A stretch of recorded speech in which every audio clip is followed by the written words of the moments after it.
세상에, 지연아. 얼굴이 왜 그래? 도대체 무슨 일이야? 세상에, 지연아, 얼굴이 왜 그래? 도대체 무슨 일이야? 현관문을 열고 들어서는 며느리의 모습에 저는 숨이 턱 막혔습니다. 깔끔하게 차려입고 나갔던 한복 원피스는 샴페인에 흠뻑 젖어 망가져 있었고 그 고운 얼굴은 눈물 자국으로 얼룩져 있었습니다. 제 목소리에 아이는 고개도 제대로 들지 못하고 떨리는 입술로 겨우 한마디를 내뱉었습니다. 죄송해요, 어머니. 그 한마디에 제 가슴이 무너져 내렸습니다. 잘못한 건 저 아이가 아닐 텐데 왜 미안하다는 말을 해야 하는지 떨리는 손으로 며느리의 젖은 머리칼을 쓸어 넘기는데 제 손끝에서 아이의 서러움이 그대로 전해져 오는 듯 했습니다. 이야기 시작 전에 좋아요 한번 눌러주시면 큰 힘이 됩니다. 그리고 지금 어디서 무엇을 하며 이 이야기를 듣고 계신지 댓글로 알려주세요. 아무 말 없이 그저 서럽게 우는 아이를 다독여 방에 들여보낸 후 저는 조용히 욕실로 향했습니다. 따뜻한 물을 받아 며느리의 젖은 옷을 벗겨내고 하나하나 씻겨주는데 아이의 어깨가 작게 떨려왔습니다. 괜찮다, 우리 지연이. 다 괜찮아. 저는 그 말밖에 할 수가 없었습니다. 그날 밤 며느리가 겨우 잠이 든 것을 확인하고 저는 오랜만에 안방 깊숙한 곳에 있는 낡은 철제 상자를 꺼냈습니다. 25년 전 군복을 벗으며 다시는 열지 않겠다고 다짐했던 그 상자였습니다. 자물쇠를 여는데 낡은 쇠가 삐걱거리며 저항했습니다. 마치 오랫동안 잠들어 있던 과거가 깨어나는 소리 같았습니다. 상자 안에는 빛바랜 군용 수첩 하나가 들어 있었습니다. 초록색 천으로 감싼 그 수첩의 표지에는 희미하게 707 특임대라는 글자가 남아 있었습니다. 저는 그 수첩을 조심스럽게 펼쳤습니다. 빽빽하게 적힌 이름들과 전화번호들.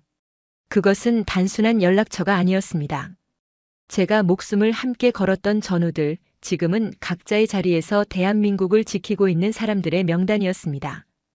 25년 전 저는 대한민국 최정예 특수부대인 707 특임대에서 복무했습니다. 여자의 몸으로 그곳까지 올라간다는 것은 상상조차 할 수 없는 일이었지만 저는 해냈습니다. 수많은 작전을 성공시키고 마침내 여단장의 자리까지 올랐습니다. 하지만 그 영광스러운 자리도 아들을 낳고 평범한 어머니가 되고 싶다는 소망 앞에서는 무의미했습니다. 저는 모든 것을 내려놓고 전역했습니다.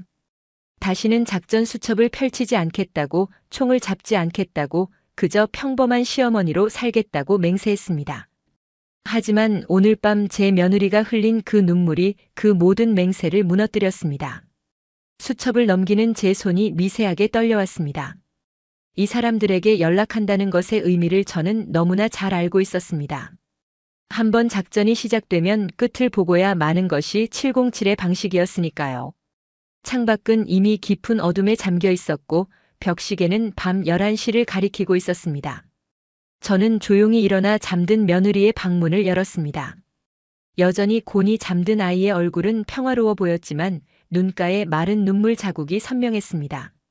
지연아, 이 어미가 약속한다. 너에게 상처 준 것들을 반드시 대가를 치르게 하겠다. 내가 흘린 눈물 한 방울 한 방울이 모두 값을 받을 것이다. 저는 며느리의 이마에 입을 맞추고 조용히 방문을 닫았습니다. 거실로 돌아와 소파에 앉아 다시 한번 수첩을 펼쳤습니다. 가장 먼저 눈에 들어온 이름은 매였습니다. 과거 군 정보사령부에서 함께 일했던 후배. 지금은 민간정보 회사를 운영하고 있을 것입니다. 저는 휴대폰을 들고 20년 만에 그 번호를 눌렀습니다. 긴 신호음이 울리고 잠결에 전화를 받은 듯한 남자의 목소리가 들려왔습니다. 여보세요? 저는 잠시 침묵했습니다. 이 한마디를 내뱉는 순간 저는 다시 그 시절로 돌아가는 것이었습니다. 평범한 시어머니 강명숙이 아니라 707 특임대 여단장 강명숙으로 말입니다. 미안하다. 그 짧은 한마디에 수화기 너머의 모든 소리가 멈췄습니다. 정적이 흘렀습니다. 그리고 전혀 다른 긴장된 목소리가 들려왔습니다. 여단장님, 정말 여단장님이십니까? 내 목소리를 잊었을 리가 없겠지. 아닙니다. 절대 잊을 수 없습니다. 여단장님, 이게 대체 얼마만입니까? 호들갑을 떠는 목소리를 자르며 저는 용건을 말했습니다. 사람을 좀 찾아봐야겠다. 강은희, 그리고 그 남편 박태준. 어디서 뭘 하고 사는지, 돈은 어떻게 버는지, 약점은 무엇인지 먼지 하나 빠짐없이 내일 아침까지 보고해라. 예, 여단장님. 밤을 새워서라도 반드시 알아내겠습니다. 전화를 끊고 저는 다시 수첩을 넘겼습니다. 이번에는 방위사업청에 있던 전우의 이름이 보였습니다. 지금쯤이면 높은 자리에 올라 있을 것입니다. 저는 망설임 없이 그에게도 전화를 걸었습니다. 독수리 나다. 일이 생겼다. 수화기 너머로 곧바로 대답이 돌아왔습니다. 명령만 내리십시오, 여단장님. 박태준이라는 자가 운영하는 방산업체가 있을 것이다. 그 회사와 관련된 모든 계약을 재검토해라. 특히 군납 관련 부분을 샅샅이 뒤져라. 동쪽 하늘이 희미하게 밝아오기 시작했습니다. 새벽 5시였습니다. 저는 밤새 6명의 전우들에게 전화를 걸었습니다. 정보 수집, 계약 검토, 감사 준비, 언론 접촉. 모든 준비가 끝났습니다. 이제 작전은 시작되었고 표적은 낙온되었습니다. 저는 조용히 자리에서 일어나 잠든 며느리의 방을 다시 한번 확인했습니다. 여전히 평화롭게 잠들어 있는 아이를 보며 저는 나지막이 속삭였습니다. 지연아, 아무 걱정하지 마라. 이 어미가 다 해결해 줄 것이다. 내가 흘린 눈물 그 100배의 대가로 돌려받게 해주마. 그날 아침 붉은 여명 속에서 잠들어 있던 전사는 그렇게 다시 깨어났습니다. 707 특임대 여단장 강명숙이 25년 만에 다시 작전에 나서는 순간이었습니다. 그 끔찍한 밤이 오기 전까지 우리의 일상은 참으로 평범하고 또 평화로웠습니다. 용산구 후암동에 자리한 우리 빌라는 넓지도 화려하지도 않았지만 며느리 지연이의 손길이 닿은 곳은 어디든 윤이 났습니다. 3층 건물의 2층에 자리한 우리 집은 햇빛이 잘 들지 않는 편이었지만 우리 며느리는 화사한 웃음으로 그 어둠을 환하게 밝혀주곤 했습니다. 그날 아침도 저는 창가에 앉아 부엌에서 흘러나오는 구수한 된장찌개 냄새를 맡으며 현관 쪽을 바라보고 있었습니다. 쪼그려 앉아 무언가를 열심히 닦고 있는 며느리의 작고 야무진 뒷모습이 보였습니다. 가까이 다가가 보니 또 그 구두를 닦고 있었습니다. 결혼할 때 겨우 한 켤레 장만했던 검은색 구두. 7년을 신어 뒤축은 반질반질 달아 있었고 앞코 가죽은 몇 번이나 덧댄 흔적이 역력했습니다. 그나마 외출할 때 신는 구두라고는 저것 하나뿐이라 우리 지연이는 저 구두를 보물처럼 아꼈습니다. 지연아, 그만하고 아침 먹자. 어머니, 잠시만요.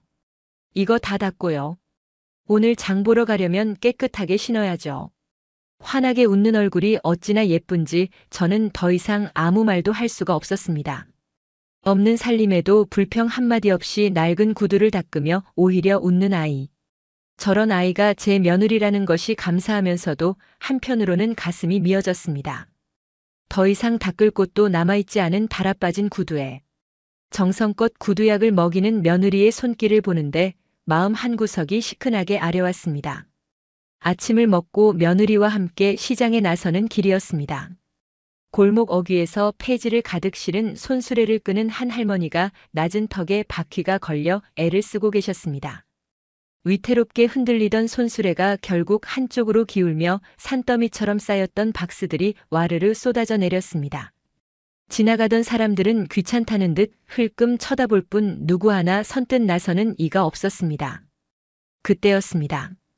제 옆에 있던 지연이가 망설임 없이 그쪽으로 달려갔습니다. 할머니, 괜찮으세요? 제가 도와드릴게요. 그러더니 허리를 숙여 흙먼지가 묻은 박스들을 하나하나 주워 담기 시작했습니다. 할머니는 괜찮다고 손사래를 치셨지만 지연이는 웃으며 할머니의 손수레에 박스를 차곡차곡 다시 쌓아 올렸습니다. 행여 다시 무너질까 무거운 박스는 아래에, 가벼운 박스는 위로 올려 야무지게 정리까지 마쳤습니다.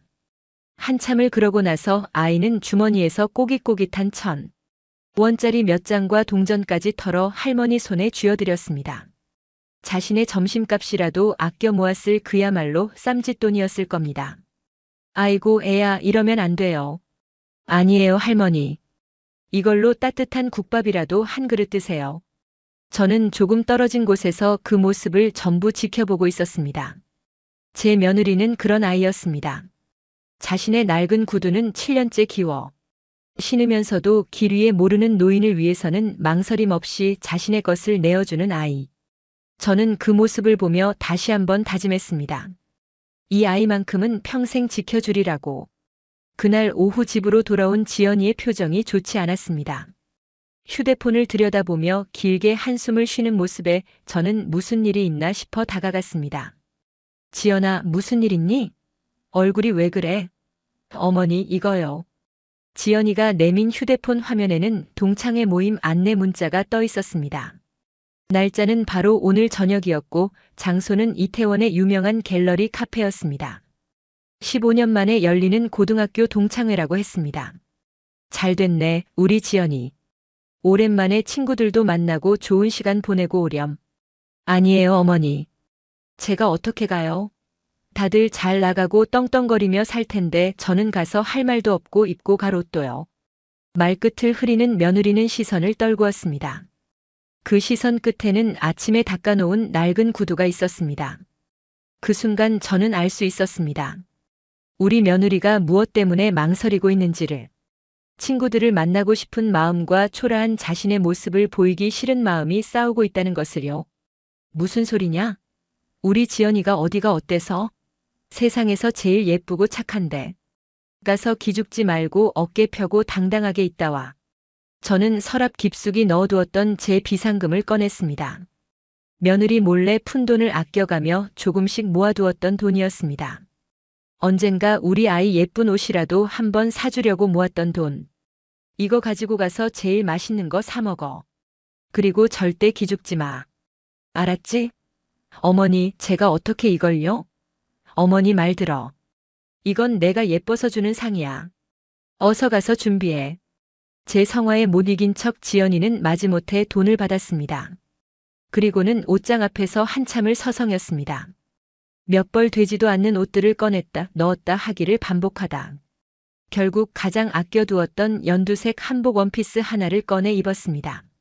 제가 보기에는 그것만으로도 충분히 고왔지만 며느리의 얼굴에는 그늘이 가시지 않았습니다. 제가 직접 머리도 빗겨주고 제가 가진 것 중 가장 아끼는 진주 목걸이도 하나 걸어주었습니다. 아이고 예쁘다. 우리 며느리 누가 채워가겠네. 제 칭찬에 지연이는 그제야 희미하게 웃었습니다. 그 웃음을 보니 보내길 잘했다는 생각이 들었습니다. 하지만 현관문을 나서며 낡은 구두에 발을 넣는 며느리의 뒷모습을 보는데 어쩐지 마음 한구석이 싸하게 아파왔습니다. 뭔가 불길한 예감이 가슴을 스쳤지만 저는 애써 그 느낌을 무시했습니다. 잘 다녀와 지연아. 늦어도 괜찮으니까 즐겁게 놀다 와. 며느리가 사라진 골목길을 한참 바라보다 저는 집으로 돌아왔습니다. 아이가 빠져나간 자리는 유독 크고 허전하게 느껴졌습니다. 며느리를 보낸 후 저녁을 먹어도 모래알을 씹는 것 같았고 텔레비전을 켜도 시끄러운 소음일 뿐 귀에 들어오지 않았습니다. 시간이 흐를수록 제 마음속의 불안감은 눈덩이처럼 커져만 갔습니다. 창밖은 이미 칠흑 같은 어둠에 잠겼고 시계는 9시를 지나 10시를 향해 가고 있었습니다. 늦는데 왜 이렇게 연락이 한 통 없지? 한창 즐기고 있을 텐데. 괜히 방해하는 꼴이 될까봐 전화도 못하고 그저 발만 동동 구르고 있었습니다. 그때였습니다. 도어락이 풀리는 소리가 들리고 제 온몸의 신경이 그쪽으로 쏠렸습니다. 그리고 문이 열리는 순간 저는 제 눈을 의심해야만 했습니다. 세상에 지연아. 얼굴이 왜 그래? 도대체 무슨 일이야? 저는 그 자리에 얼어붙은 채 며느리에게서 단 한 발짝도 뗄 수가 없었습니다. 시큼하고 달콤한 샴페인 냄새가 코를 찔렀고 제가 정성껏 걸어주었던 진주 목걸이는 샴페인에 젖어 그 빛을 잃은 채 위태롭게 매달려 있었습니다. 연두색 한복 원피스 위로 번져나간 얼룩은 마치 제 심장에 누군가 칼을 꽂아 피가 배어나오는 것만 같았습니다. 그날 밤 며느리를 씻기고 재운 후 아이가 들려준 이야기는 제 피를 거꾸로 솟구치게 하기에 충분했습니다. 지연이가 동창회 장소인 갤러리 카페에 도착했을 때 아이는 차마 안으로 들어가지 못하고 입구에서 한참을 망설였다고 합니다. 화려한 조명 아래 명품으로 온몸을 휘감은 사람들이 웃고 떠드는 모습이 마치 다른 세상의 일처럼 느껴졌다고 했습니다. 자신의 낡은 구두와 수수한 한복 원피스가 너무나 초라하게 느껴져 돌아가려던 순간이었습니다. 어머, 한지연 아니야? 너 진짜 왔네. 목소리의 주인은 강은이라는 여자였습니다. 학창 시절부터 유달리 잘난 척이 심하고 남을 깎아내리기 좋아하던 아이. 결혼을 잘해 용산에 산다는 소문만 무성하던 바로 그 친구였습니다. 머리부터 발끝까지 값비싼 보석으로 치장한 은희는 지연이의 위아래를 노골적으로 훑었습니다. 세상에, 너 옷이 그게 뭐니? 요즘도 그런 걸 입는 사람이 있구나. 그리고 그 목걸이는 뭐야? 진주? 할머니 유품이라도 꺼내왔어?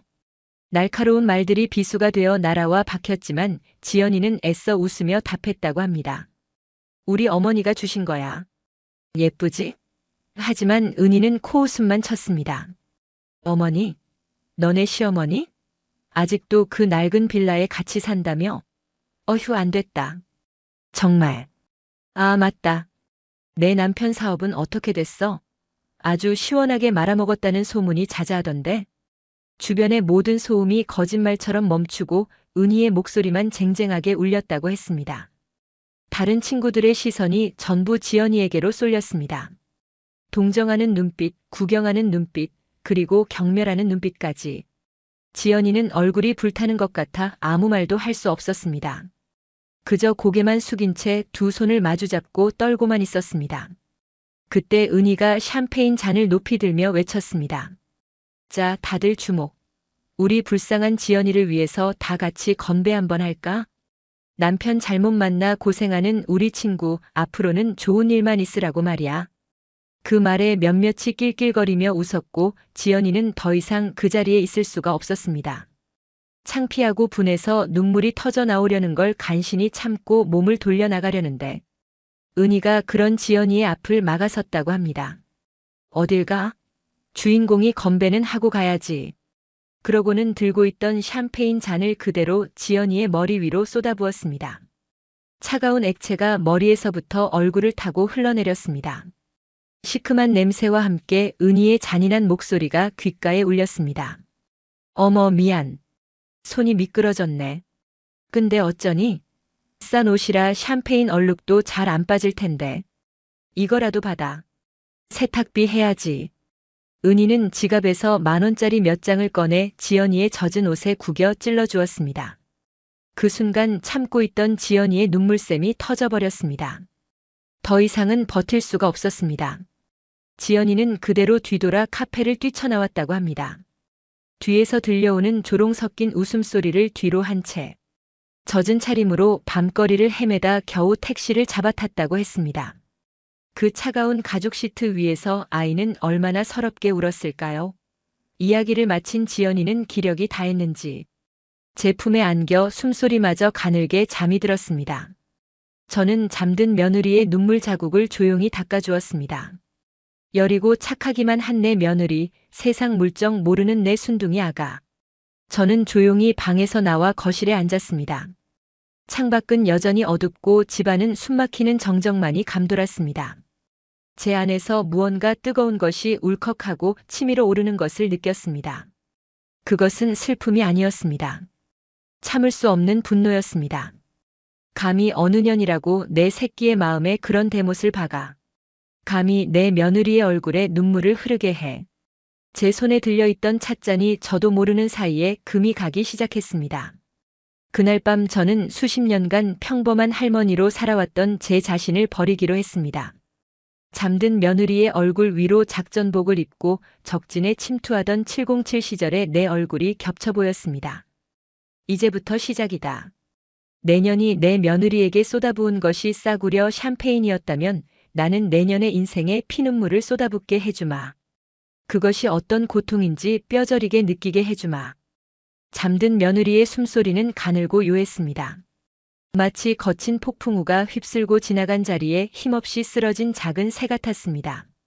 저는 젖은 수건을 가져와 아이의 이마에 맺힌 식은 땀을 닦아주었습니다. 악몽이라도 꾸는 것인지 지연이의 미간이 가늘게 찌푸려졌다가 펴지기를 반복했습니다. 그 모습을 내려다보는 제 심장은 이미 분노를 넘어 차갑게 식어 있었습니다. 슬픔은 뜨거울 때 흘리는 눈물이지만 분노는 차가울 때 내리는 서리와도 같은 법입니다.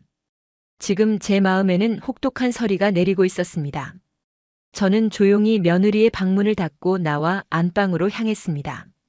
그리고는 방 한쪽 벽장 깊숙이 자리한 낡은 철제 상자 앞에 섰습니다. 제가 전역할 때 모든 것을 담아놓고 다시는 열지 않겠다고 맹세했던 바로 그 상자였습니다. 25년간 한 번도 열지 않았던 자물쇠.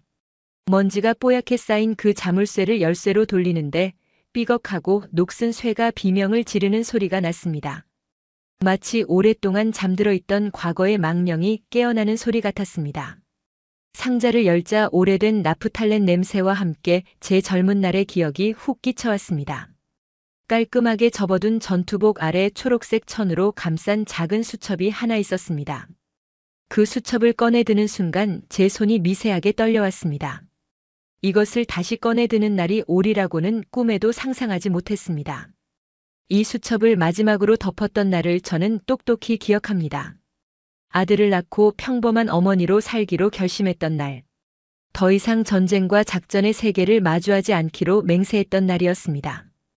그때 제게는 뱃속에 막 들어선 아들이 있었습니다.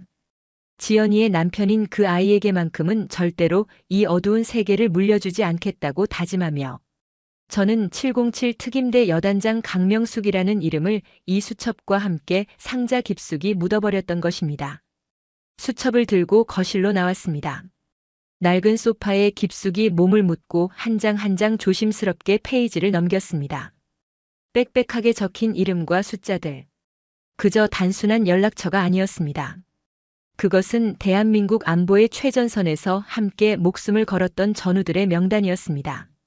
정보사령부, 방위사업청, 국방부 감사관, 언론사, 검찰. 각자의 자리에서 나라를 지키고 있는 사람들. 젊은 시절 저는 그들과 함께 수많은 작전을 성공시켰습니다. 저는 그들을 이끌었고 그들은 저를 따랐습니다. 여단장이라는 직책은 그저 계급이 아니었습니다.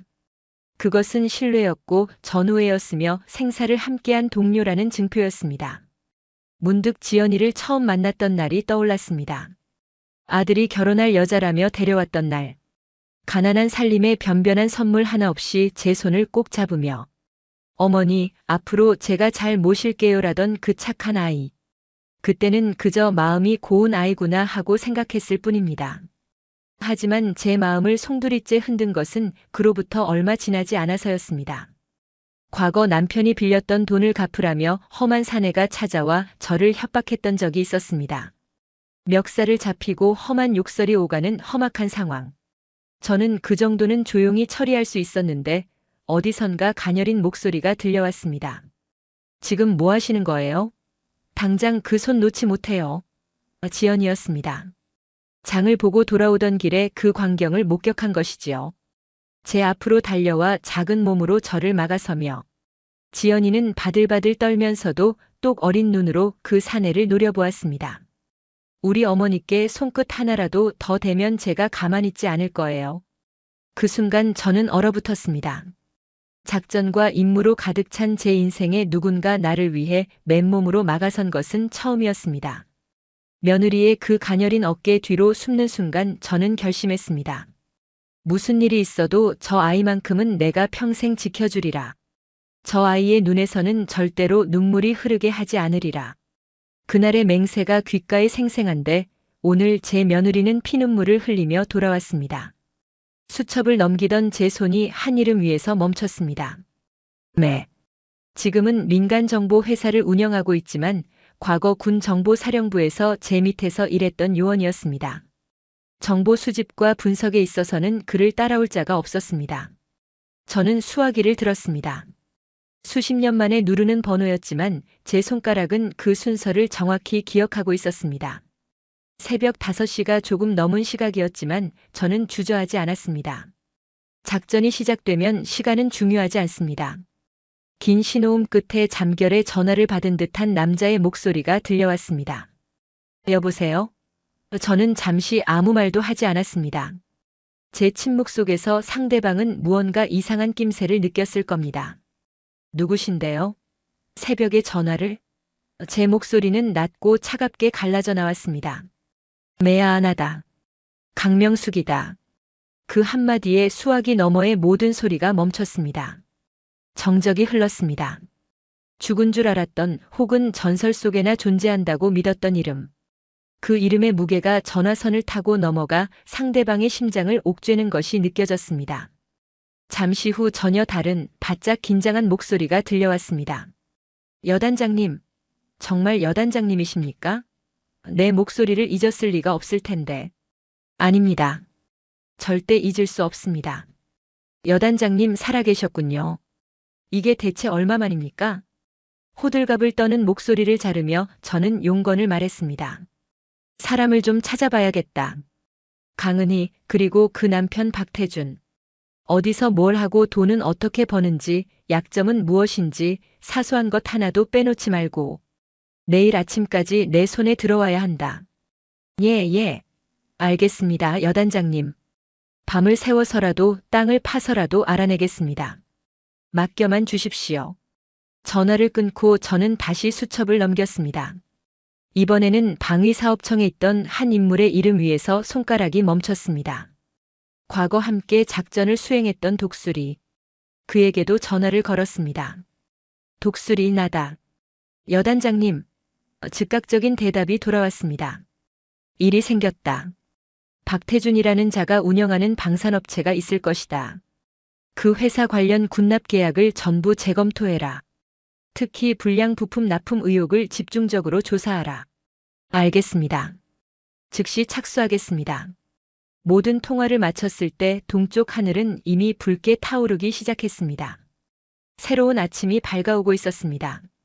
하지만 저는 알고 있었습니다. 저 태양은 누군가에게는 희망의 빛이겠지만 강은희와 그 남편에게는 파멸을 알리는 재앙의 빛이 될 것이라는 것을. 저는 조용히 일어나 잠든 며느리의 방문을 열었습니다. 여전히 곤히 잠든 아이의 얼굴은 평화로워 보였습니다. 저는 며느리의 이마를 부드럽게 쓸어주며 나지막이 속삭였습니다. 지연아, 이제 아무 걱정하지 말거라. 이 어미가 다 해결해 줄 것이다. 내가 흘린 눈물, 그 100배의 피눈물로 돌려줄 것이니 너는 그저 예전처럼 예쁘게 웃기만 하거라. 그날 아침 붉은 여명 속에서 707의 전설은 그렇게 다시 깨어났습니다. 다음 날 아침 저는 동이 트기도 전에 잠에서 깨었습니다. 밤새 한숨도 자지 못했지만 정신은 오히려 쇠를 두드려 담금질한 칼날처럼 서늘하고 맑았습니다. 조용히 며느리의 방문을 열어보니 아이는 여전히 깊은 잠에 빠져 있었습니다. 간밤의 충격이 얼마나 컸는지 잠결에도 가끔씩 몸을 뒤척이며 옅은 신음을 흘렸습니다. 그 모습을 보는 제 심장은 또 한 칼로 베어내는 듯 아팠지만 저는 눈물을 삼켰습니다. 이제 울음은 제 몫이 아니었습니다. 제가 흘려야 할 것은 눈물이 아니라 저것들의 피눈물이었으니까요. 간단히 아침을 차려놓고 거실에 앉아 있을 때 제 휴대폰이 짧게 진동했습니다. 매에게서 온 문자였습니다. 여단장님 요청하신 자료입니다. 확인 부탁드립니다. 첨부된 파일을 열자 수십 페이지에 달하는 보고서가 눈앞에 펼쳐졌습니다. 강은희와 그 남편 박태준. 그들의 모든 것이 먼지 한 톨까지 털려 있었습니다. 출생부터 학력, 결혼 과정, 그리고 그들이 부를 쌓아온 추악한 역사까지. 저는 돋보기를 꺼내 들고 한 줄 한 줄 꼼꼼히 읽어 내려가기 시작했습니다. 박태준이라는 자는 작은 부품 제조업체로 시작해 지금의 방산업체를 일군 자수성가형 인물로 포장되어 있었지만 그 이면은 썩어 문드러져 있었습니다. 창업 자금은 처가의 돈이었고 회사를 키우는 과정에서는 경쟁사의 기술을 빼돌리고 불량 부품을 군에 납품하는 등 온갖 더러운 짓을 마다하지 않았습니다. 특히 제 눈을 멈추게 한 것은 그의 회사가 급성장하던 시기에 파산한 한 중소기업 대표의 이름이었습니다. 제가 기억하는 이름이었습니다. 정직하게 사업을 하려다 박태준 같은 뱀 같은 놈에게 물어뜯겨 길바닥에 나앉았던 사람이었습니다. 보고서를 계속 넘겼습니다. 박태준의 회사 대성정밀은 최근 3년간 군에 납품한 부품 중 상당수가 불량으로 판명되었지만 뒷돈을 써서 검수를 통과시켰다는 정황이 적혀 있었습니다. 헬기 부품, 장갑차 부품, 소총 부품까지. 만약 실전에서 이 부품들이 오작동을 일으켰다면 우리 장병들의 목숨이 위태로워질 수 있는 것들이었습니다. 제 손이 부들부들 떨려왔습니다. 군인으로 25년을 복무한 저에게 장병들의 생명을 담보로 돈을 버는 자들은 용서받을 수 없는 존재였습니다. 보고서의 중간 부분에는 박태준이 조성한 비자금 내역이 상세히 정리되어 있었습니다. 페이퍼 컴퍼니를 통한 자금 세탁, 해외 계좌로의 송금, 명예 신탁 부동산까지. 역시 매는 정보 수집에 있어서는 천재였습니다. 이 정도 증거면 검찰 수사를 시작하기에 충분하고도 남았습니다. 보고서의 마지막 장에는 강은희에 대한 정보가 가지런히 정리되어 있었습니다. 백화점 VIP 라운지 단골, 명품 중독, 호화 사치, 그리고 주변 사람들에 대한 갑질 행각까지. 몇 달 전에는 백화점 직원을 무릎 꿇려 사과시킨 일로 온라인 커뮤니티에 올라왔다가 돈으로 무마시킨 사건도 있었습니다. 역시 사람 버릇은 어디 가지 않는구나. 저는 보고서를 덮고 조용히 생각에 잠겼습니다. 작전을 수행하기 전에는 반드시 전략을 세워야 합니다. 적을 어떤 순서로 어떤 방법으로 무너뜨릴 것인가. 707에서 배운 가장 기본적인 원칙이었습니다. 저는 메모지를 꺼내 단계별로 작전을 정리하기 시작했습니다. 1단계 자금줄 차단, 2단계 군납 계약 취소, 3단계 감사 착수, 4단계 언론 폭로, 5단계 법적 처벌. 모든 것이 동시다발적으로 진행되어야 했습니다. 그때 지연이가 부스스한 얼굴로 방문을 열고 나왔습니다. 저를 보자 화들짝 놀라며 고개를 숙였습니다. 어머니, 저 때문에 잠도 못 주무셨죠? 아니다, 지연아. 나이가 드니 아침잠이 없어져서 그래. 어서 와서 앉아. 내가 미역국 끓여놨다. 저는 아무 일도 없었다는 듯 따뜻한 국을 퍼주었습니다. 지연이는 숟가락을 들었지만 차마 음식을 입으로 가져가지 못하고 고개만 푹 숙이고 있었습니다. 왜 그러니? 입에 안 맞아? 아니에요, 어머니. 제가 너무 창피해서요. 어머니가 주신 목걸이도 버리고 주신 돈도 다 낭비하고요. 결국 아이의 눈에서 눈물 방울이 뚝뚝 떨어져 국 그릇 안으로 번졌습니다. 저는 지연이의 손을 따뜻하게 잡아주었습니다. 지연아, 고개 들어봐. 어미 좀 봐. 사람이 살다 보면 별일을 다 겪는 법이다. 옷이야 다시 사면 되고 돈이야 다시 벌면 돼. 하지만 사람은 한번 무너지면 다시 일어서기 힘든 법이야. 그러니까 너는 절대로 무너지면 안 된다. 알겠지? 제 말에 지연이는 겨우 고개를 끄덕였습니다. 저는 알고 있었습니다. 상처는 그렇게 쉽게 아무는 것이 아니라는 것을. 그래서 제가 직접 그 상처를 돌려주기로 마음먹은 것이었습니다. 아이의 상처 위에는 새살이 돋게 하고 상처를 낸 자들의 살점은 갈기갈기 찢어놓을 셈이었습니다. 며느리가 시장에 간 사이 저는 다시 수첩을 펼쳤습니다. 이번에는 국방부 감사관실에 있는 송골매의 이름이 보였습니다. 과거 함께 부정 군납 사건을 적발했던 동료였습니다. 저는 그에게 전화를 걸었습니다. 송골매 나다. 여단장님, 반가운 목소리가 들려왔습니다. 잘 지냈나? 덕분입니다, 여단장님. 무슨 일이십니까? 박태준이라는 자가 운영하는 대성정밀이라는 회사가 있다. 군납 비리 의혹이 있으니 특별 감사를 실시해라. 불량 부품 납품건을 집중적으로 파고들어라. 알겠습니다. 즉시 감사팀을 편성하겠습니다. 전화를 끊고 저는 창밖을 바라보았습니다. 평범한 주택가의 평화로운 풍경. 사람들은 각자의 일상을 살아가고 있었습니다. 하지만 저는 알고 있었습니다. 지금 이 순간에도 보이지 않는 곳에서 거대한 태풍이 만들어지고 있다는 것을. 그 태풍의 중심에는 강은희와 박태준이 서 있다는 것을. 그들은 아직 아무것도 모를 것입니다. 자신들의 발밑에서 땅이 서서히 갈라지기 시작했다는 것을. 곧 그 균열은 돌이킬 수 없는 붕괴로 이어질 것이라는 것을.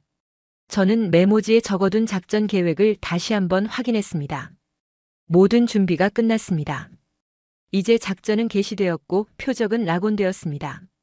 707 특임대 여단장 강명숙의 마지막 작전이 시작된 것입니다.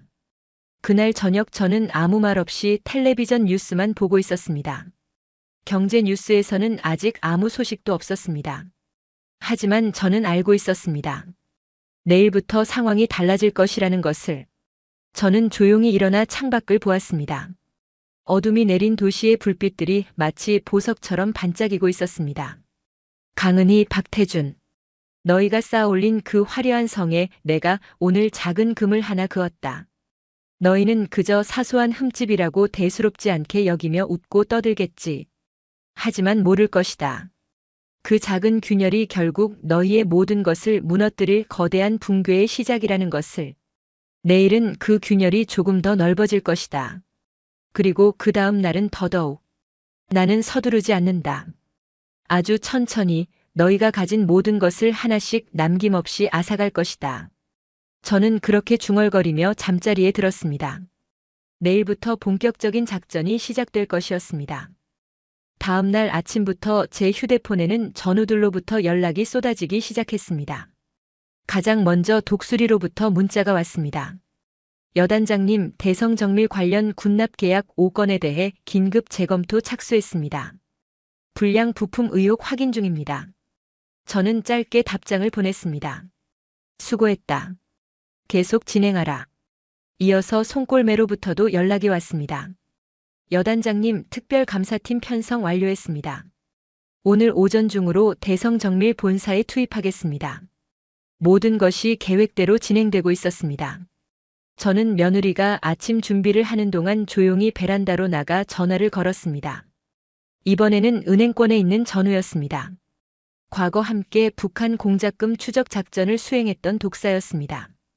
지금은 시중은행 여신 심사부장으로 있었습니다. 독사하나다. 여단장님, 정말 오랜만입니다.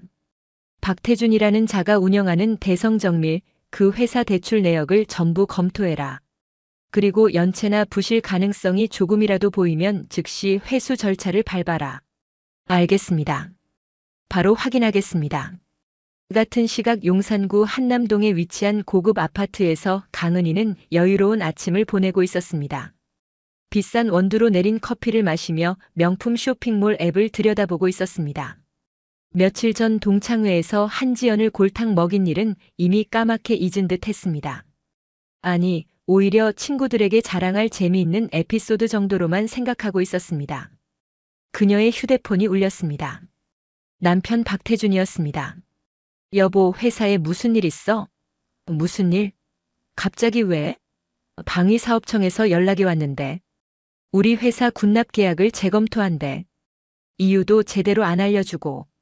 은희는 대수롭지 않게 웃었습니다. 뭐 그런 거? 당신이 알아서 처리하면 되잖아. 돈 좀 쓰면 되는 거 아니야? 그게 그렇게 간단한 문제가 아니야. 계약 5건이 전부 재검토 대상이래. 이거 잘못하면 올해 매출에 큰 타격이야. 에이, 괜히 호들갑 떨지 말고 알아서 해. 나 지금 바빠. 끊을게. 은희는 남편의 불안한 목소리를 대수롭지 않게 여기며 전화를 끊었습니다. 그녀는 여전히 자신들의 세계가 얼마나 견고한지 믿어 의심치 않았습니다. 하지만 그날 오전 10시 박태준의 회사에는 국방부 감사관실 직원들이 들이닥쳤습니다. 국방부 감사관실입니다. 대성정밀에 대한 특별 감사를 실시하겠습니다. 이것은 영장입니다. 검은 양복을 입은 남자가 서류를 내밀었습니다. 박태준은 당황한 표정으로 서류를 받아들었습니다. 특별 감사요? 무슨 영문인지 설명 좀 해주시죠. 불량 부품 납품 의혹에 대한 조사입니다. 협조 부탁드립니다. 감사관들은 일사불란하게 움직이며 사무실 곳곳의 서류와 컴퓨터를 압수하기 시작했습니다. 박태준은 급히 변호사에게 전화를 걸었지만 상황은 달라지지 않았습니다. 감사는 법적 절차에 따라 정당하게 진행되고 있었고 거부할 방법이 없었습니다. 같은 시각 은행에서도 연락이 왔습니다. 사장님, 긴급히 말씀드릴 게 있습니다. 무슨 일인가? 은행 본점에서 연락이 왔는데요. 저희 회사 대출에 대한 긴급 재심사가 진행 중이라고 합니다. 최악의 경우 조기 상환을 요구할 수도 있다고요. 뭐라고? 대출이 왜 갑자기? 박태준의 얼굴이 하얗게 질렸습니다. 회사 운영 자금의 대부분이 은행 대출로 돌아가고 있었습니다. 만약 대출이 회수되면 당장 다음 달 자금 운용이 불가능했습니다. 오후가 되자 더 큰 문제가 터졌습니다. 대성정밀의 주요 거래처 3곳에서 동시에 계약 파기 통보가 날아온 것입니다. 박 사장님, 죄송하지만 저희 회사 내부 방침이 바뀌어서 기존 계약을 해지해야 할 것 같습니다. 뭐라고요? 지금 무슨 말씀을 하시는 겁니까? 우리 10년 넘게 거래해온 사이 아닙니까? 죄송합니다. 어쩔 수 없는 상황입니다. 전화는 무정하게 끊겼습니다. 박태주는 미친 사람처럼 사무실을 왔다 갔다 했습니다. 이것은 단순한 우연이 아니었습니다. 마치 보이지 않는 거대한 손이 자신의 목을 서서히 조여오는 것만 같았습니다. 도대체 누구야? 어떤 놈이 내 뒤에서 이런 짓을 하는 거야? 그는 분노로 책상을 내리쳤지만 답은 없었습니다. 한편 저는 며느리와 함께 저녁 식사를 준비하고 있었습니다. 지연이는 조금씩 평소의 밝은 모습을 되찾아가고 있었습니다. 어머니, 오늘 시장에서 고등어가 싸길래 샀어요. 구워드릴게요. 그래, 우리 지연이가 구운 고등어가 제일 맛있지. 저는 웃으며 며느리의 머리를 쓰다듬어 주었습니다. 아무것도 모르는 채 평온하게 웃고 있는 아이를 보니 제 선택이 옳았다는 확신이 들었습니다. 저녁을 먹고 난 후 저는 조용히 휴대폰을 확인했습니다. 매로부터 또 다른 보고가 올라와 있었습니다. 여단장님, 박태준 회사 상황 보고 드립니다. 오늘 하루 동안 군납 계약 재검토, 국방부 감사 착수, 은행 대출 재심사, 주요 거래처 3곳 계약 해지 통보가 진행되었습니다. 현재 박태준은 극도로 불안한 상태이며 원인을 파악하지 못하고 있습니다. 저는 짧게 답장을 보냈습니다. 잘했다. 계속 모니터링하라. 모든 것이 계획대로 진행되고 있었습니다. 이제 1단계와 2단계가 완료되었습니다. 다음은 3단계 그리고 4단계였습니다. 그날 밤 박태준의 집에서는 부부싸움이 일어났습니다. 당신 도대체 회사 경영을 어떻게 한 거야? 갑자기 이게 무슨 일이야? 은희가 고함을 질렀습니다. 나도 모르겠다고. 이건 정상이 아니야. 마치 누군가 작정하고 우리를 망하려고 작정한 것 같아. 그런 말도 안 되는 소리 하지 말고 빨리 해결 방법을 찾아. 은희는 여전히 사태의 심각성을 제대로 파악하지 못하고 있었습니다. 그녀는 그저 자신의 호화로운 생활이 유지되기만을 바랄 뿐이었습니다. 박태준은 무너지듯 소파에 앉아 머리를 감싸쥐었습니다. 눈앞이 캄캄했습니다. 저는 그날 밤 창가에 앉아 먼 하늘의 별을 바라보았습니다. 며느리는 이미 잠이 들었고 집안은 고요했습니다. 제 손에는 여전히 그 낡은 수첩이 들려 있었습니다. 아직 선을 그어야 할 이름들이 많이 남아 있었습니다. 저는 그중 한 이름을 손가락으로 짚으며 차가운 미소를 지었습니다. 이제야 냄새를 좀 맡았나 보구나. 하지만 아직 멀었다.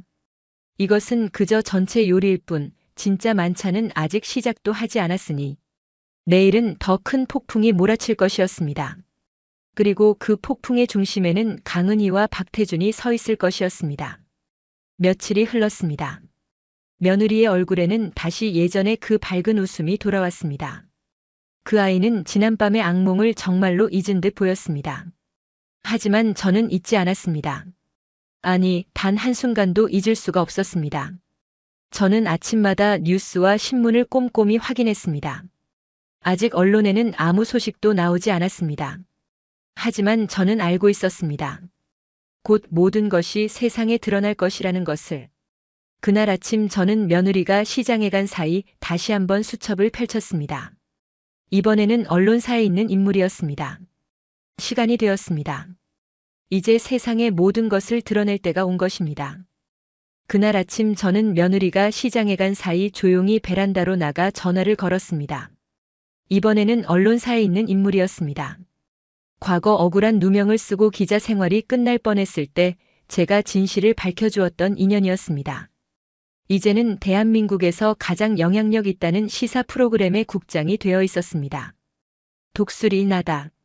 여단장님, 이게 얼마만이십니까? 선물 하나 주려고. 아주 탐나는 먹잇감일 것이다. 저는 매가 보내왔던 박태준의 비자금 내역과 불량 부품 납품 증거 자료들을 그의 개인 메일로 전송했습니다. 증거는 차고 넘쳤습니다. 누가 봐도 완벽한 변명의 여지가 없는 범죄의 기록이었습니다. 어떻게 요리할지는 그쪽이 전문가니 더 잘 알겠지. 한 가지, 오늘 저녁 9시 뉴스에는 내가 그놈의 얼굴을 볼 수 있었으면 좋겠군. 이건 정말 엄청난 건입니다, 여단장님. 이 정도 증거라면 말입니다. 알겠습니다. 오늘 저녁 모든 사람이 그자의 추악한 민낯을 보게 될 겁니다. 전화를 끊고 창밖을 보았습니다. 맑은 하늘 아래 사람들은 저마다의 아침을 시작하고 있었습니다. 그러나 저는 알고 있었습니다. 오늘 저녁이 지나면 누군가의 인생은 영원히 어둠 속으로 가라앉게 될 것이라는 것을. 그 시각 박태준은 자신의 사무실에서 마지막 발악을 하고 있었습니다. 그는 이미 모든 것이 끝났다는 것을 직감하고 있었습니다. 하지만 이대로 순순히 무너질 수는 없었습니다. 그는 금고에서 비상금과 해외 계좌 정보를 꺼내 가방에 쑤셔넣고 있었습니다. 해외로 도망쳐 재기를 노릴 셈이었습니다. 그때 강은희가 귀신 같은 눈으로 사무실 문을 부를 듯이 열고 들어왔습니다. 박태준, 당신 지금 뭐 하는 거야? 짐은 왜 싸? 시끄러워. 너 때문에 일이 이렇게 된 거야. 동창회에만 나가지 않았어도. 뭐? 나 때문에? 돈 관리. 똑바로 못한 건 당신이잖아. 두 사람은 서로의 탓을 하며 짐승처럼 으르렁거렸습니다. 바로 그때였습니다. 쾅. 사무실 문이 거칠게 열리고 검은 정장을 입은 남자들이 들이닥쳤습니다. 그들 뒤로 한 남자가 서류 한 장을 내밀며 차갑게 말했습니다. 검찰 수사관입니다.